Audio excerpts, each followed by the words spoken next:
పేదోళ్ళం town దగ్గర ఉంది పిల్లగాళ్ళు ఏదో చేసుకుని బతుకుతారు అని చెప్పి మేము వచ్చి సత్యం పుట్టుకుంటున్నాం ఇక్కడ.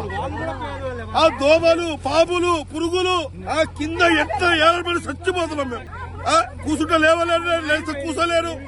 ఈ గుట్ట ఎక్క దిగా నా పిల్లగాళ్ళకి గోస పుచ్చుకుంటున్నాను నేను. ఎందుకండి ఈ రాజకీయాలు ఎందుకు సార్? ఎందుకండి ఈ కాంగ్రెస్ ప్రభుత్వం ఎందుకండి? ఏం చేస్తున్నారండి? బట్టి వర్క్ ఏం చేస్తున్నారు? పొంగులేటి రాజశేఖర రెడ్డి గారు ఏం చేస్తున్నారు? రేవంత్ రెడ్డి గారు ఏం చేస్తున్నారు? ఏంది సార్ మా ఏడుపు? మాకు 100 గజాల భూమి వద్దా? నేను నిరుపేదని సార్. అది అన్ని చెక్ చేయండి. నేను నిరుపేదని, నాకేం లేదు. నాకు 2 పిల్లగాళ్ళు, నాకు చిన్న పిల్లలు. ఇల్లు పోయింది సార్. ఏమి చేశాను సార్? ఏమీ లేదు సార్, ఏమీ లేదు. నేను సత్యంగా పుట్టుకుతున్నాం ఇక్కడ. దోమలు పాములు పురుగులు అయినా బాధలేదు. ఈ రెంట్లు ఏడగట్టాలా మేము? 6,000 7,000 రెంట్లు ఏడగట్టాలా? ఎవ్వరు రాలేదు సార్.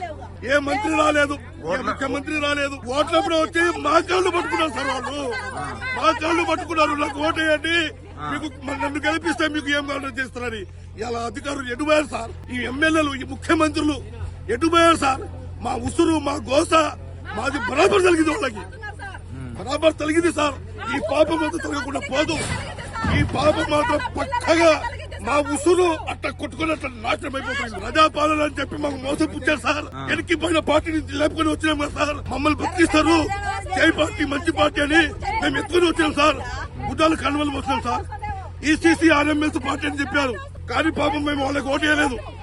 వాళ్ళు మాకు సహకరించారు, మాకు భూములు చూపించారు. మీరు పోరాడేది ఇది భూదాన భూమి, మీకు వస్తుంది, మీకు హక్కు ఉంది అని చెప్పి వాళ్ళు మాకు పోచరిచ్చారు. వీళ్ళు ఏం చేస్తున్నారు? ఇది మొత్తం కలిసి ఈ మొత్తం ధ్వంసం చేసుకుని వీళ్ళు లాక్కుంటున్నారు.